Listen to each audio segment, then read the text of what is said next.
Pachauya results MDC-T inenge yakakunda zvine mutsindo nekuti iri focused. Ava zvavari kuita vamwe vedu vakafanana nedzetse zvarinoita riri murodhi, parinoona kuchiuya chitima kana kuchiuya bhazi rinofufuma kudai. Saka tikakuona kuti wapinda muWhatsApp group odanidza group administrator tokusiya urimo. Izvani zve group tobuda. Zinodiwa na muziki, chonaika, zvaitanika.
And this is the free talk.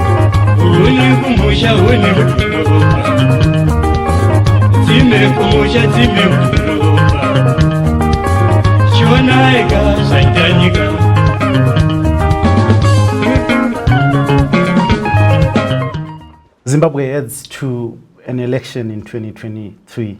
I mean, this is a song that we have had a lot of times, especially on this program where we discuss the issues that should concern you, what should matter to you. And as we go prepare for elections in 2023, political parties also ready themselves to be able to meet that challenge and present themselves before the voting people of Zimbabwe so that they can potentially be the next government or retain power if those in power are re-elected. And one of those political parties is the MDC-T, led by Senator Douglas Mwonzora. And he will be joining me in this studio to discuss the issues around the politics in this country, his political party preparations ahead of the 2023 general elections, and the economy in general. Join me after this break. With me, your host as usual, Dara Blessed Mhlang.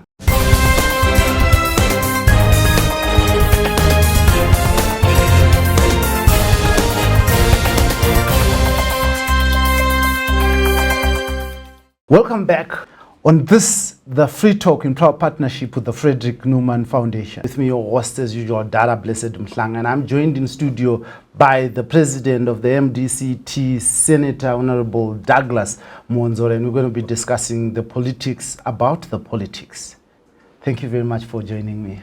Thank you very much, Blessed, and I want to greet the people of Zimbabwe. I know that they are going through a lot. But there is hope at the end of the tunnel. Amazing. Senator, let us just, as an opening, talk about the Congress that your political party is having. Just give us the highlights of what people expect. We have set our Congress for the 18th, which is Sunday, this week, 18th of December. And this Congress was preceded by a candidate selection process. We go through what we call the nomination processes. And there are two ways in which nomination is done within the MDC. The first way is to use the provincial councils. Throughout the country, people go and vote, and one candidate emerges in each province on each position. It is a bit expensive. The second method is to use the National Council. Now, the National Council of the MDC is made up of an equal number of delegates from each province. So there is equality of representation. So the National Council did its nominations on the 20th and on the 3rd of December. On the 20th of November and on the 3rd of December. It completed all the nominations. We have a number of people who are being retained unopposed because they surpassed the threshold of 30%. So in order for you to be duly nominated by the National Council, it's not enough that your name be mentioned only. You must have the confidence of 1/3 of the National Council. That means in the context of the main National Council, you must have 73 votes. So we have a number of people who were elected unopposed, myself, then the first Vice President, Senator Chief Ndlovu, the second Vice President, Madam Pariwa, Mr. Sox Chikovero, or Solomon Chikovero, was elected unopposed again for the post of National Chairperson. And then Yvonne Msarurwa for the position of Deputy Chairperson. So the Presidium of the MDC, there's not going to be any election because the people were retained unopposed anyway. So the Women's Assembly, there was almost a 50-50 among the women who were contesting the various positions. There's a very, very hot contest there. We are going to have about 10 positions that are going to be elected. So we are going straight into the election. Youth, we have 2 positions that are going to be elected. So we are very happy that everything is in order, and we must complete our election, our Congress on Sunday. We are going to have a number of things at the Congress, constitutional amendments, which have to do with reforming the institution, making it more modern. Then the policies of the party, revising the policies of the party. We are looking mostly at the gender representation, at the youth representation, to make this party a more modern party. So we have invited a number of political parties, mostly opposition political parties in Zimbabwe, to come if they are free to witness and say anything in solidarity and so on. We are hoping that we may have political parties from outside Zimbabwe. I can't disclose their names until they have formally accepted, but they are coming on. They may be coming on Sunday. You have been accused, Senator, of having run this selection or election process as democratic, and it actually resulted in a court application being filed against you. What is your? Yes, that's correct. There were people who lost and then complained. And one of them was Mr. Norest Marara, who had announced his candidature before the time. In MDC, it's not what you want as a candidate. You can't declare yourself your candidate. You have to be nominated. So before we did the nominations, the Elections Directorate sat down and crafted the election rules. And this election directorate was chaired by Senator Morgan Komich, whom you know was also interested. He brought the nomination rules. Those nomination rules were approved by the Standing Committee and the National Executive. And Mr. Marara does sit in the National Executive. He debated the nomination rules. He agreed with all the nomination rules except one thing, that is the threshold of 30%. He thought that it was too high. But the majority thought that the 30% was supposed to be to stand. We went into the National Council and people were given chance to nominate. I was nominated by a lady called Agnes Chigwedere from Chitungwiza, and I was seconded. The person who was chairing that nomination process was actually Senator Morgan Komich. He called for any other nominations on 5 occasions. Mr. Marara was seated there. He did not get anybody to mention his name. He did not even nominate himself. So he is complaining that the 30% was undemocratic. The 30% in his case is irrelevant, because even if the threshold was 0%, it was not going to help him because nobody mentioned his name. But some say that in that meeting there was an atmosphere of violence, of fear, and people had been grinded to be afraid. Absolutely not, Blessed. This is the National Council of the MDC, and where everybody knows everyone else. And the atmosphere, it is impossible to intimidate anyone. How can you intimidate Mjamba Jeje? How can you intimidate Mara? By saying what? So this is, you know, when people lose something, they have this disease, and it's called excusitis. You always give excuses, and when you don't do well. I don't think he carried his strategy very well. The person who was supposed to nominate him was drunk and was asleep at the time that the nominations started. He took that person to Avondale. I can't mention the name because I don't want to embarrass him. He took his nominator to Avondale, doused him in alcohol. When the time for nomination came, the man was fast asleep. I can't help them there. But what is important is that Mr. Marara took his case to court, and it was dismissed. He took it as an agent chamber application, and the judge, without even calling us, said that the case was not agent at all. And it ends there. But what I'm happy about as the president of the MDC is that my victory was then tested by outside bodies like the courts, and it was found that there was nothing amiss. Indeed, you know, if anybody had been intimidated, and I want to know what type of intimidation it is, then there are internal channels to be followed. He didn't follow them. He chose to go to court. The courts dismissed his case. This is the problem with the democracy, Blessed. Democracy has its problems. Democracy is the dictatorship of the majority. Once the majority has decided, it has decided. But I was probably am the only president of a political party who has allowed his position to be contested. I said last year and this year, most of this year, I was saying that the president's position is contestable. Anybody who wants to contest can do so. But if you say you're the only one, Morgan Tsvangirai used to say the same. No. I mean of the current leaders who are there. Yes, Morgan Tsvangirai did say the same, that anybody who wants to contest. But he was never contested. Yes, he wasn't contested. I was contested. I was contested in the sense that people canvassed for support for the position I was holding.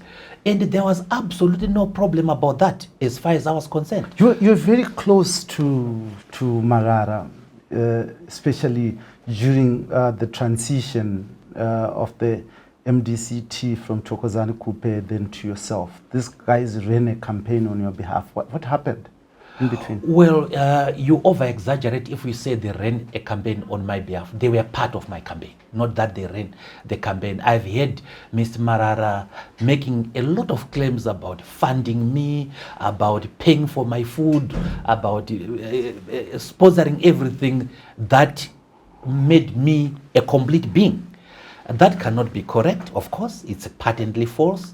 But I had a team which included Mr. Marara and other members. And we had a commonality of interest there as we were going into the extraordinary Congress. He did support me, yes.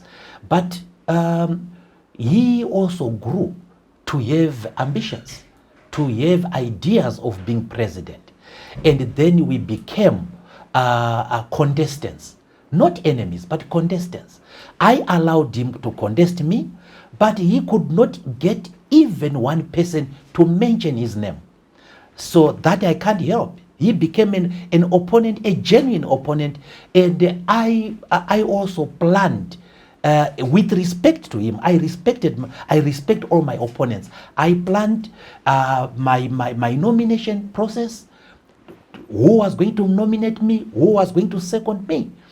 He didn't do the same. The person who was supposed to nominate him was then drunk and asleep during the nomination process. I can't help that. You've been accused of throwing out your enemies, some in a violent manner. Actually, your candidate for Epworth, who lost in the March 26 general elections, actually said that thugs threw him out of Harvest House, and that Harvest House is now a fortress of fear. Blessed, I am not a violent man. I think I'm one of the people you can call gentlemen in the Zimbabwean politics. I believe in rational disputation. I believe in outclassing people using my mind and not using my bound. Mr. Metu was actually suspended at the time we had that meeting. He organized a group of thugs to come from Epworth to come and storm Harvest House. Of course, we had to prevent that from happening. He was never touched by anyone. He had even the freedom to do his press conference right outside Harvest House, about 10 meters from Harvest House. How can he say he was violently dealt with? And we have said those people who think that our youths have been violent must take them to court. We have some of your youths in court after they assaulted Mashumba. He was in full view of cameras. He was never assaulted, Blessed. Yes, they but did. We do have footage. They did not of assault. You do have footage where they were disturbing his press conference. And there were good reasons for that, Blessed. The reason was that he had called the press conference under false pretenses that it was the senior leadership which was going to address the press conference. He had lied to the journalists. He had lied to the world. He had lied to the youths, and they took him to task. But this is a matter before the courts, and we have not shielded our members. We have said the law must take its course, and it is taking its course.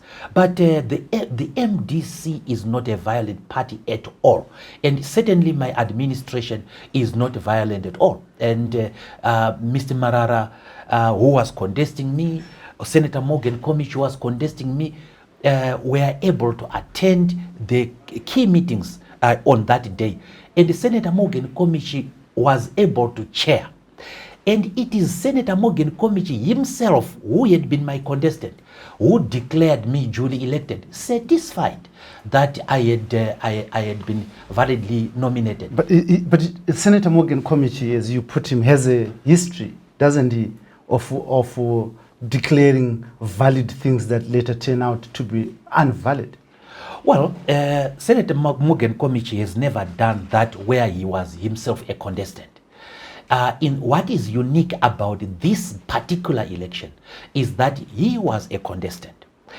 He presided over the nomination process.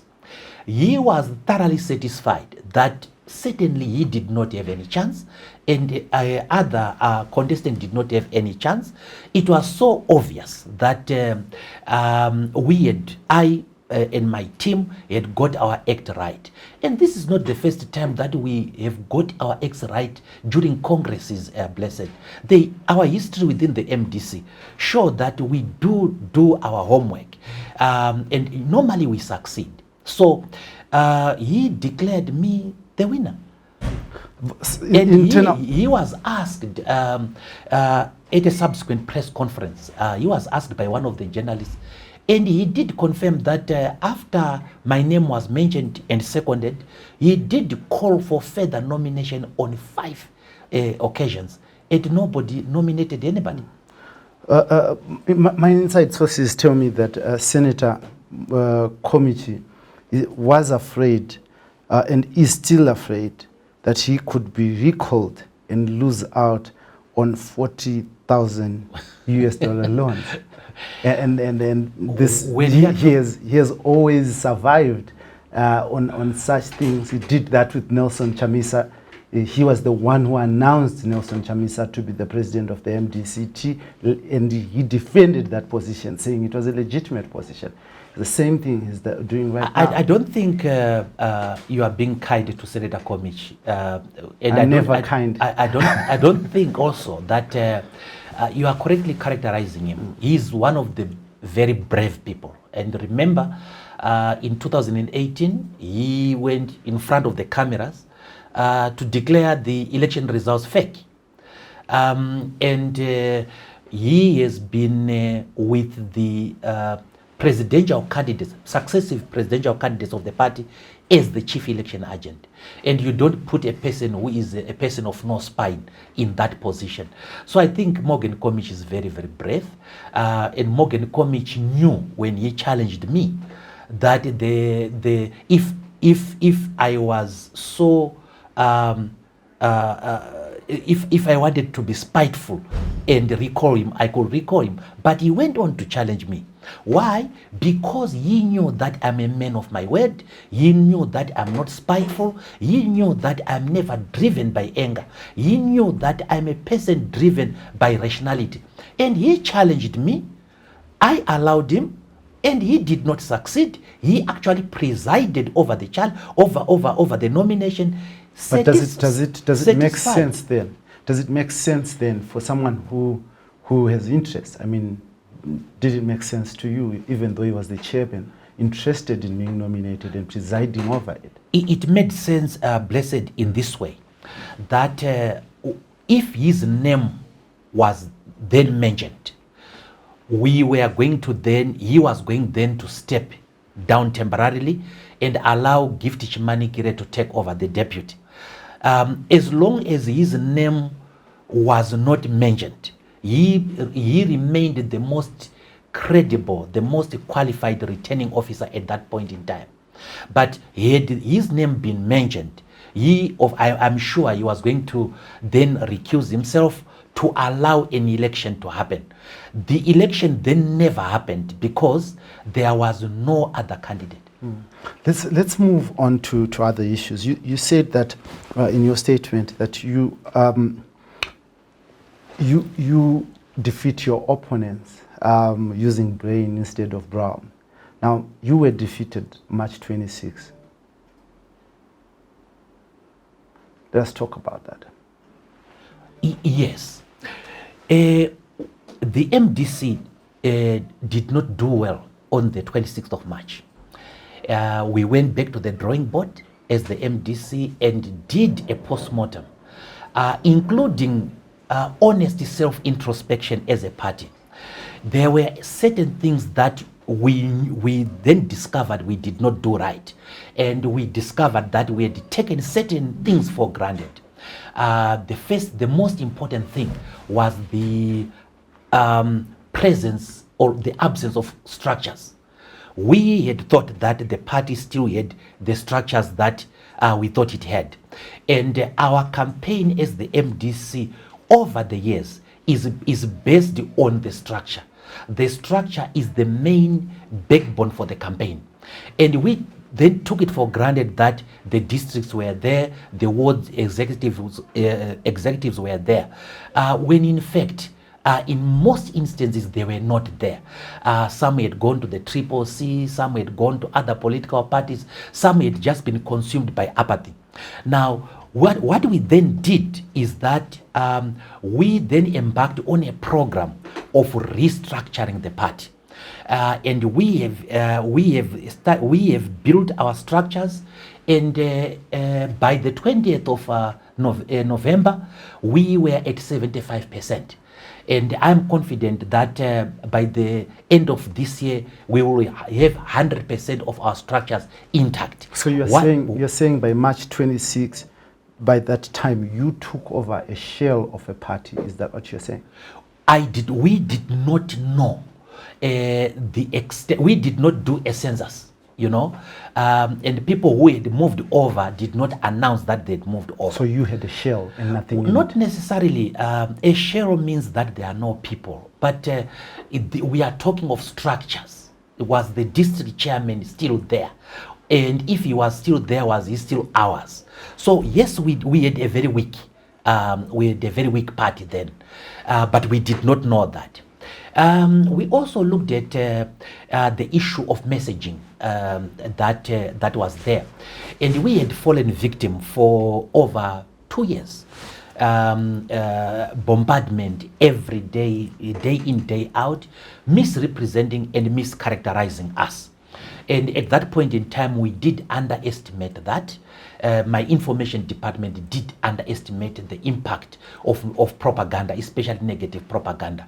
But Senator Mwonzora, from your life in the MDC, from the time you were information, your spokesperson rose to SG, and you have always been a victim as a party of propaganda. What was different now? Not to the scale that you saw in the past 2 years, blessed. Here was 2 organizations that were dedicated to the MDC. And remember, during this period, we did not have physical meetings because of the COVID. So it was social media. I admit we were dominated on the social media by G40 and the CCC. That alliance of the G40 and the CCC worked so hard to misrepresent us.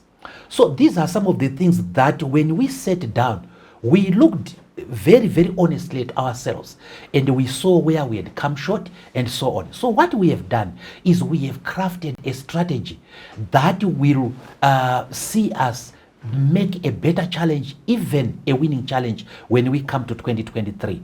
But we are basing our campaign now on the structures that we now do have. But aren't you borrowing the message of the G40 of structures? Because this message of structures has been loudly and continuously put by G40 over the past few months. The chief architect of this messaging of structures has been Jonathan Moyo, and you are now singing from his book. Well, Blessed, you did interview me, if I am not mistaken, after the 26th of March. I think it was immediately after the 26th of March, and I told you that one of the things that we noticed is that our structures were weak. The word structure was not invented by Jonathan Moyo. The word structure has always been there. And in the planning of the MDC, we know that our organization stands on 3 pillars: structure, strategy, and culture. So strategy didn't come from structure didn't come from the G40. When we speak of structures, we are referring to ourselves, not to any other political party. When Jonathan speaks of structures, he is speaking, criticizing the CCC. You did that at a recent press conference. Yes, because you criticized the CCC. Yes, because the CCC is criticizable. The CCC is not holy. The CCC does criticize us. No, but you said, what is important in your earlier statement that you don't criticize. So I'm just pointing out to you you did. You see, Jonathan, when he was talking about the structures, was referring to the CCC. When we were talking about the structures in relation to our preparedness, we were referring to ourselves. But yes, the CCC does criticize me. Chamisa does criticize me. I criticize him back. And it's quite legitimate. And I've never criticized them falsely. It is true that they do not have pronounced structures, non-structures. We don't know their officials, with the exception of the 3. You said your structures had gone to CCC. Aren't those the structures that they are standing on? If you admit that your structures had left? No, you are assuming that when they moved as structures, they remained structures. They didn't remain as structures. So you were beaten by people who didn't have structures. Like you say, they don't have structures. Well, we certainly did not do well on the 26th of March. But you were beaten. That is the past tense. Yes. And we do not drive this political vehicle looking in the rear view mirror. We had our mistakes, we have admitted our mistakes, and we are going to do better. This is what Mandela referred to when he said, a saint is a sinner who keeps on trying. People must not be weighed down by the failures of the past. We have forgotten about that. We learned from that. We didn't do well. We looked at what made us not do well. The structures were bad. The messaging was bad, etc. We have rectified that. I covered you, Senator Mwonzora, in Kwekwe when you were the Secretary General of the MDC-T under Morgan Tsvangirai. And during that rally that you spoke, you gave a rendition of the history of the MDC-T, and you were saying that something like we won the election in 1999, we won in this year, and you were saying that the history of the MDC is that it does better in this year, goes a bit down, and you were living on the history, right? And today you are telling me that you're forgotten because you were thrashed. We were not thrashed, blessed. And I mean, getting a zero at a polling station is being thrashed. This is not the first time that the MDC, even when it was combined, did get a zero at a polling station. In an urban area. You may want to know that in 2008, in 2018, there were certain polling stations where MDC had zeros. MDC led by Chamisa. But this is a past defeat. And as a past defeat, and I want my friends in the CCC to learn from Gary Kasparov, the chess champion. Yes. Gary Kasparov said, people must be wary of the burden of past victories, relying on the past victories as if they remain. You must aim at future victories. We have forgotten this past. We have learned from it. We are concentrating on future victory. And the history that you are talking about, which the correct history that you're talking about, when I was narrating it, I said the behavior of the MDC, the election behavior of the MDC is cyclical. It's up, down, up, down, up, down. In 2000, MDC did very well, almost controlled parliament. In 2005, MDC went down. I think lost 14 seats or something like that. In 2008, MDC went up, won the presidents, won the parliament, and so on. In 2013, MDC went down. In 2018, MDC went up. We did better than 2013. And in 2016, at the by-election that you are talking about, MDC went down. In 2023, MDC is going to go up. That's how the trend goes. And that was what I was explaining on that day. Amazing. Some people have accused you, Senator, of being the opposition of the opposition. You talk more about the opposition, those in the opposition, than you do those in the ruling party. For example? This is an allegation that you, for instance, when yes, it is an example. It's an allegation that you are fully aware of. So, yeah. You see, Blessed, your opponents are always going to accuse you of something. Whether it's true or not, they will say things which paint you in bad light.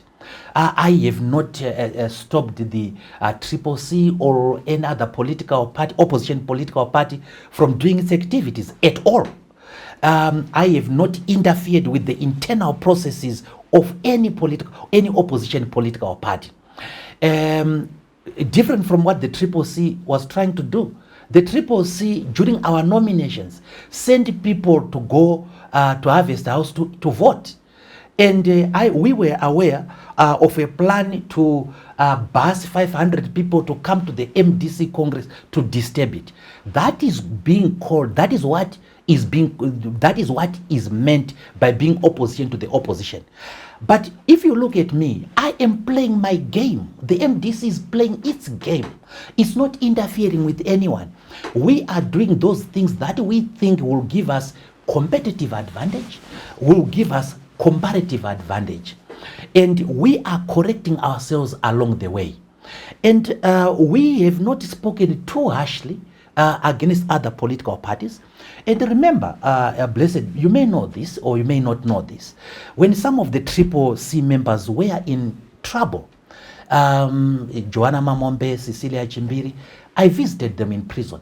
Why? Because I think humanity comes first. Job Sikhala, of course, people try to make a lot out of it, but my heart was in the correct place. Here is a Zimbabwean who was going through difficulty, what I thought in my own view was unfair. I went there to see him, to try to help him. Of course, there were people who then intervened, and right now as we speak, the poor man is there in prison while people are making thousands of dollars out of him. And you may know, Blessed, that when Joanna and some of the Triple C people were detained, I was the only MP who raised this question about human rights in the Senate. And if you go to the Hansard, you will find that. Is it not that because you had recalled everyone else from Parliament and therefore you were the only one who could say it? No, the Parliament was not empty of opposition people, No, Blessed. yeah. We were 68 members of Parliament, I think 72 members of Parliament at that point in time, and so on. So it was not empty of opposition MPs. Some of the leaders of the Triple C were actually there. They didn't talk about their own people who were in prison.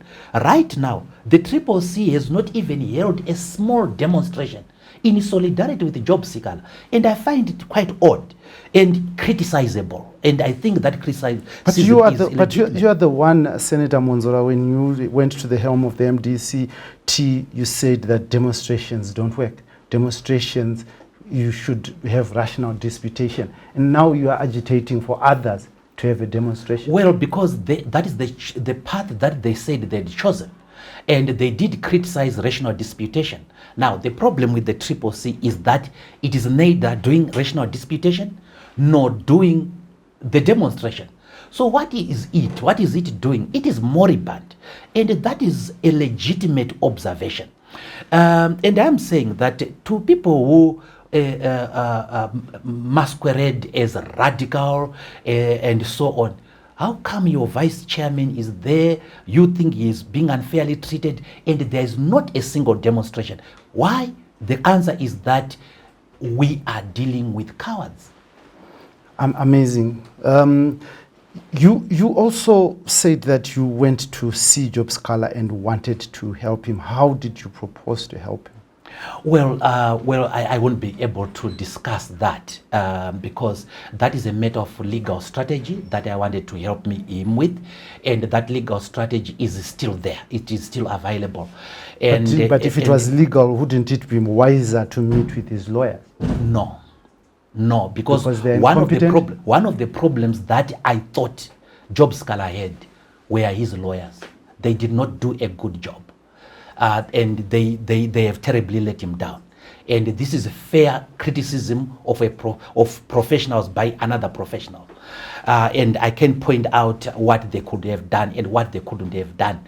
For example, Hopolo Chimono did that petition, collected signatures. And the lawyers took that petition to court.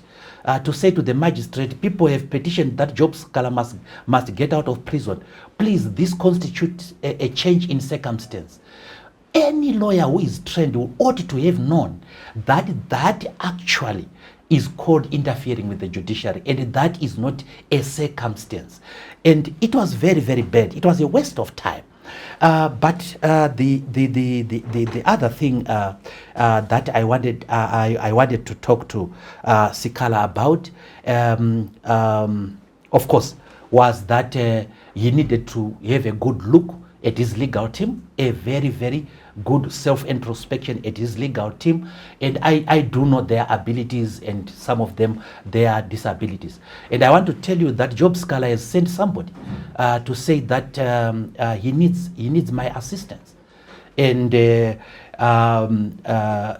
subject to one or two things, I'm going to assist him. You said you wanted to talk to him. It means you didn't talk to him. No, I did talk to him. So why are you saying you wanted to when you actually did? You said to me, I think you were asking me about why I went there. I was talking about the intention that I went you for. I did speak to Job Sikhala, and he said he refused to meet you personally. He told me personally that he refused to meet you. Why would he deny that he had ever met you? I do not know, but I did meet him. Why would I say I met him when I did not? You see, and I'm sure you also know the dynamics. I was told at one point in time that his funding was threatened. Some people saying that if you see Mwonzora, we won't continue with assisting you. But you could assist him, wouldn't you? Yes, I can assist him. So what was the problem? You could No. I do not have the same amount of money that those people do have. What do they have against you? Sorry? What do they have against you? I have no idea.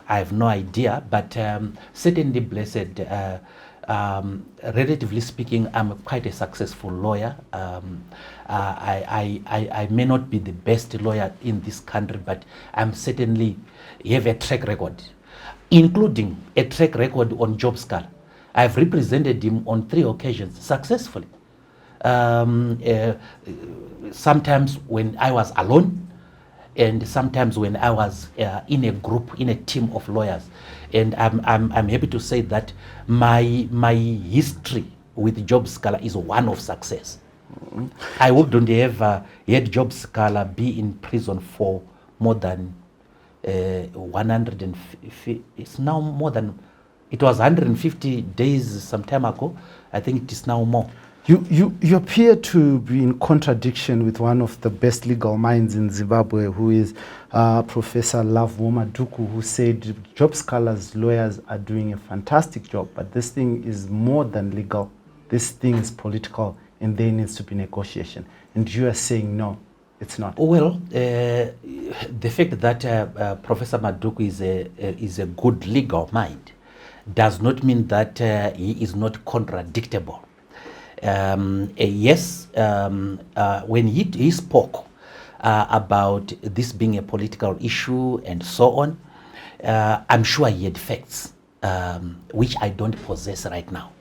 And I know that Dr. Maduku doesn't just say things. He's one of people who are very, very measured. And obviously, he had something that he had. Which unfortunately I do not have, and I do respect him. But the fact that he's a very, very good lawyer and a very, very good friend of mine does not mean that Maduku is always right. You said just before the March 26 by-elections, your words were makati measure copy. Now that you have been measured, you are saying let's forget about it. But blessed, there was no measurement, blessed. And this is where people always get it wrong. This was a by-election, one of the most apathetic by-elections in living memory. 22% of Zimbabweans went and voted. And you cannot measure the strength of a political party on the basis of one by-election. Just like you can't measure the strength of a team, its potential, on the basis of one match. People can do very badly in one match and do better the next match. But I am a living example. But you have withdrawn from future matches. You are now just recalling and not getting into the ground. What you don't understand, what you don't realize, blessed, is that we have gone back to history. The MDC has gone back to the drawing board. This is not the first time that the MDC is boycotting by-elections. The period of 2014 to 2018, that 4 years, the MDC never went to by-elections. And that's when we came up with NERA, no reforms, no elections principle. And because at that point in time, we were trying to push key reforms. And we did succeed in pushing key reforms first. We brought, for example, the biometric voter registration system. So people are speaking as if this is the first time that we have done it. We have done it under Tsvangirai. We have done it with the advocate Chamisa because it was a strategy. We have gone back to the same strategy. And there's no contradiction. Every time you have boycotted by-elections, and I know the time that you boycotted by-elections, you have performed badly thereafter.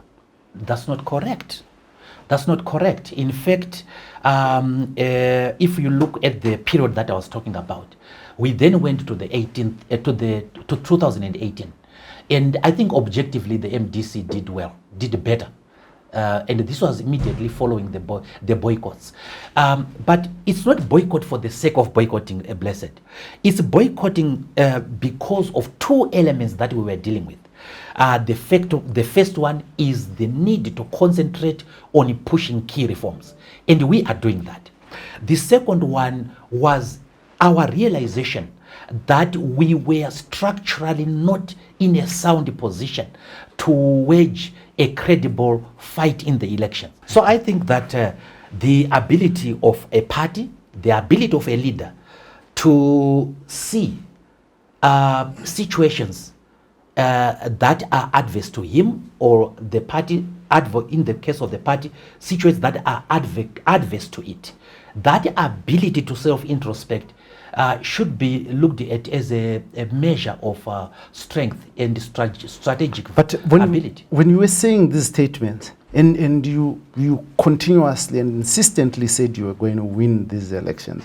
In fact, there was a time, I think you were in Chinoi, and you had just come from addressing a rally that was not necessarily a rally because there were very few people. You said to the journalists there that you have a different strategy other than the CCC that brings a whole lot of people in one place. You were targeting the voters and talking to them individually, and your strategy was going to work. You were saying all this without any evidence. This was just political banter, was it? No, it was not political banter. It was based on the assumption that I have talked to you about. How does a president make assumptions when you're going to a serious battle? A president can make reasonable assumptions. And were they reasonable? And the reasonable assumption was based on the information of the presence of the structures. So that was a critical assumption. It turned out to be wrong. But when I spoke about that, because when we did the strategy, of course, it was going to work in the presence of the structure. We assumed the structure was still there. And in most of those instances, the structure was no longer there. But why we worked on the wrong assumption. Why did you do an assumption when you could have easily called your chairperson and talked to them? No, Blessed, because you are forgetting that this by-election was preceded by lockdown. There was lockdown. The way you're saying things, the way you're saying things is as if everyone else was not affected by lockdown, just you, because ZANU-PF did well in its traditional areas and actually won where you had previously won, that was in Mtasa.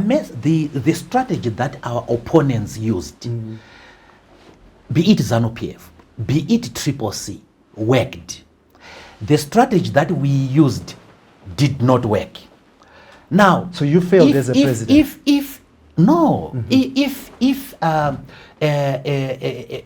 a party doesn't do well, it shouldn't end there. It goes to the drawing board, corrects itself, and it launches from there. That is what the MDC is doing, and it has done that throughout history. Whenever MDC is coming from a position of disadvantage, it tends to do better. Now, if you look at the meetings that the MDC is doing throughout the country, building the structures, these are well-attended meetings because these are structures. Well-attended, I say, because if you compare with the meetings that Honorable Charlton Wende was having in, is it Mondoro, Marirangwe area? Where he was doing I think they called it the Mugwazo, and the attendance there. And the attendance you see in the MDC meetings, the attendance in the MDC meetings are better. Now, This is where leadership is needed. Where you are coming from a position of disadvantage, how you carry your organization from a disadvantage to winning. That winner mentality is what the MDC needs, and I do possess that because my history helps me there. But you've got serious disgruntlement in your own party. I mean, your left-hand person who was the secretary in the presidency issued a statement that was so sketching on you, that is Vincent Changirai. I mean, how does a leader survive when those who are their confidantes, those who are close to them, are constantly leaving them and saying bad things about them? The most important thing is that he is allowed to say it. Our party is democratic. You are allowed to criticize a president, and you are let to be. Nothing visited Honorable Changirai. I didn't punish him. I mean, it's difficult to punish him. He's Changirai. No, he is one of the party members. I can punish him if I think he has committed an offense. But look, blessed, give credit where it is due. I am criticized by my party members, leaders within my party, because I am not beyond reproach. But doesn't it mean that you are wrong? That you want to bring? Because if you are being criticized left, right, and center by people around you, doesn't that mean there's something wrong with you, Senator Mwonzora? Blessed, there are political parties where nobody dares criticize the leader.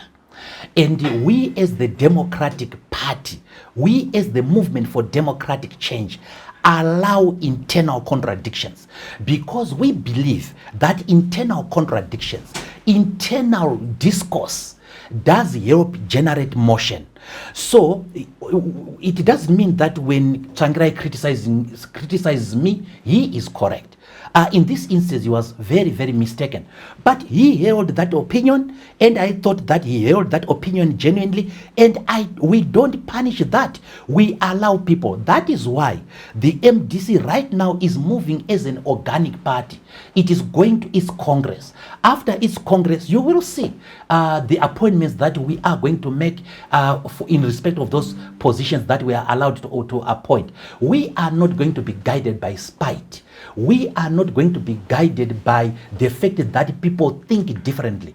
We encourage people to think differently. We encourage people to be critical of the leader. And this is the leader who is needed at this point in time in Zimbabwe. A leader who stomachs criticism. But those criticisms that you're receiving, Senator Mwonzora, don't inspire confidence, right? Because I said right here with your party chairperson, Morgan Committee, he totally told me that he believed that where you're taking the party is the wrong place. I've spoken to Marara, sitting right here, who was one of your campaigners, also speaking about that. Thokozani Kupe left you, speaking the same about you. Abednego Bebe, you know, people in your structures, the US chairperson spoke to me, and they were all unhappy. I mean, at least there must be someone within your Blessed, party. you are very wrong. Those people who are criticizing, who were criticizing me the way you are saying, especially let me talk about the people who are currently within the party. They were seeking political office. They were seeking my office. They were seeking my position. And it's very rare for people to speak good of the person they want to remove or they are contesting against. But what is important is what the generality of the members of the MDC think. The generality of the members of the MDC think that I am taking the party in the correct position. That is why I then am elected unopposed, because the generality of the members see where I am going, see the difficulties that I'm faced with, and in the case of us now going to the Congress, you then have your lieutenants, your immediate people who wish to contest you, saying things. Those things have an exaggerated credibility because they are coming from the national chairman, they are coming from the vice president of the party. But what you must look at is, what do the people of the MDC think? The people of the MDC think that I am doing a good job. The people of the MDC know that I'm a listening president. The people of the MDC know that I am determined and that I am going to lead them to glory. They know that. But aren't you worried about the damage that these, like you said, it's gotten exaggerated? Aren't you worried about the damage to the brand? Because for someone sitting outside listening to this, who's not part of the structure. Blessed, I am not worried about criticism. In fact, I'm saying worried about the I am damage worried on the brand. My goal, my principal aim in this country, if I had my way, is to change the politics of this country, to allow freedom of expression, to allow people to differ. And that is why I talk of rational disputation. I can't be talking of rational disputation outside my own organization and when I don't practice it. So those who want to criticize me are free to do so, and especially leadership. I don't expect yes men and yes women within my leadership. I don't encourage it. In fact, those who know me know that I sometimes get annoyed when people just say yes, yes, yes, yes, because I want to hear the feedback. Now, these people who are criticizing me, and so on, what you are saying is damaging. Those people who are criticizing me did not get the confidence of the membership of the MDC. That's number one. Number two, when a party allows internal criticism, it is actually building a brand. It is not debranding itself. Look at the ANC, they allow this kind of thing within their party.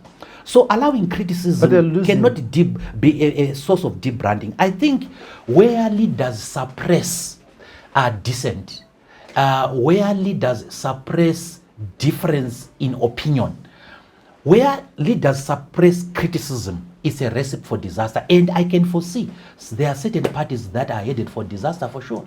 Let us go to another issue. You are the leader of the opposition in Parliament, and you presided over handing over, lucrative loans, not so much to the MPs but to the ministers. $500,000 US, $500,000 as a loan to a servant of the Republic. Mr. Mhlanga, I think there you are not very fair with us as the parliamentarians. No, this is why I called you to be fair. The loans for the ministers never came to Parliament and never were approved by Parliament. I don't think it's a type of benefit that the Parliament deals with. Because in Zimbabwe there is separation of powers, and the ministers are part of the executive, and I think an executive decision was made. So I am not very. So this is to me just for clarity. I'll just stop you. This is the executive that dished itself lucrative loans without Parliament approval. The Parliament was certainly not involved, and we never sat down to deal with the loans of the ministers. And we have never sat down to deal with the conditions of service of the ministers anyway. So that's why I said that the criticism is not justified, because we never dealt with that. You may be referring now to the 40,000. Sure, you can go ahead. Yes. Of course, I have my own opinion on the 40,000, but I have come here to hear yours. Yes. I have seen Zimbabweans criticizing the MPs for this 40,000 and saying nothing about the 500,000. And I think that is wrong, and so on. Our opinion as a labor-backed party, as the MDC, is that the benefit of housing loan, the benefits of loans for motor vehicles must be extended to all civil servants, because in a country where you have inflation, it is very difficult to save. But if you do get those loans, you are able to purchase houses. I know some people have said there are so many civil servants. How can we extend the loans to them? The answer is that the grades do differ. Not every civil servant is the same grade as a MP, for example. So you give them their loans according to their grades. But this loan should be affordable. It must be expected to all civil servants, teachers, nurses, doctors, etc. So instead of criticizing the benefit, the loan benefit for the MPs, I think the correct approach is for us as Zimbabweans to come together to say the government must extend this to all the civil servants. And the issue of grading is now a nitty-gritty that the government can deal with. But certainly, Blessed, to come back to that point, we had nothing to do with the ministerial loans. There is a feeling among general Zimbabweans that if that 40,000 had not been given to MPs, it could have been put to better use in hospitals. Now, do you agree with that feeling? That is based on a false assumption, Blessed, that if that money, for example, if the MPs were to return the money, the assumption that those people have is that that money will be put to that use that they want. And the history shows us that it may not be put to that use. So that assumption is very, very wrong. And Blessed, this country does have enough money to give MPs and civil servants loans, and enough money to pay for the service delivery that the people want, like better clinics, better hospitals, better educational facilities. The money is there.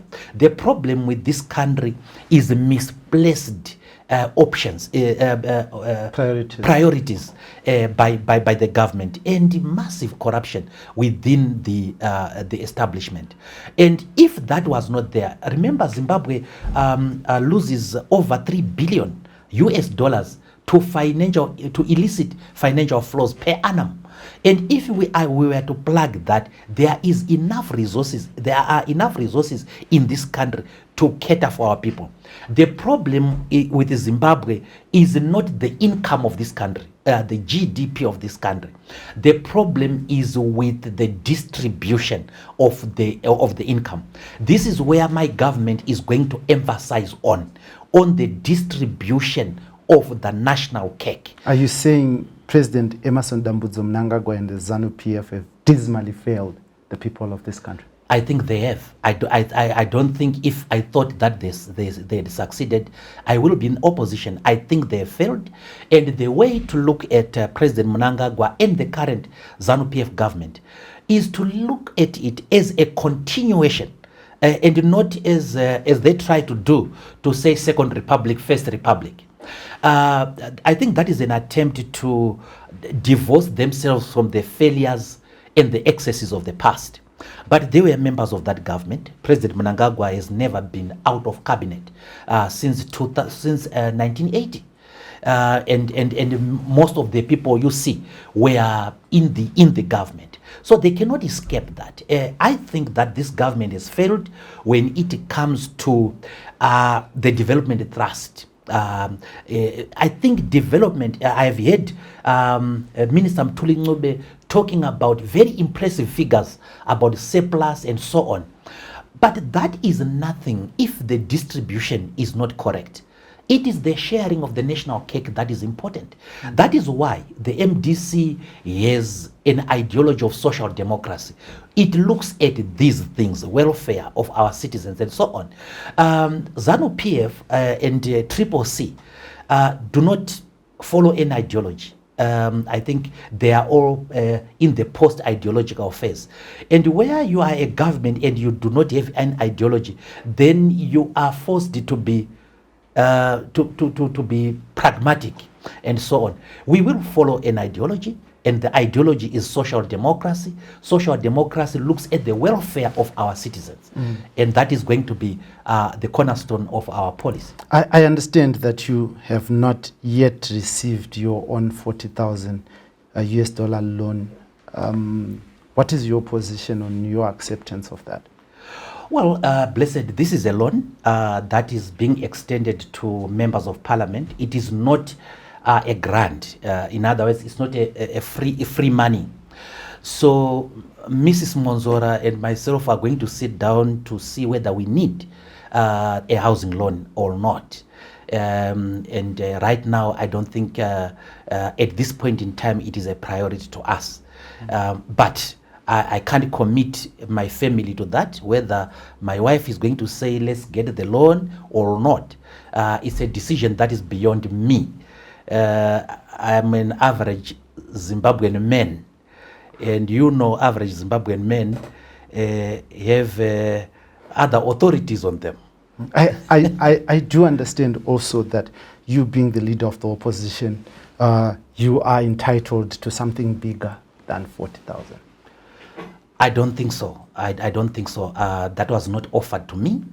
I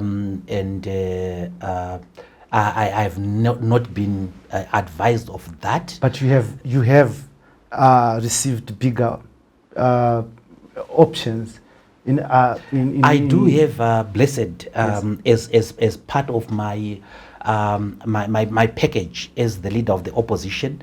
I'm entitled to an additional vehicle, a state vehicle.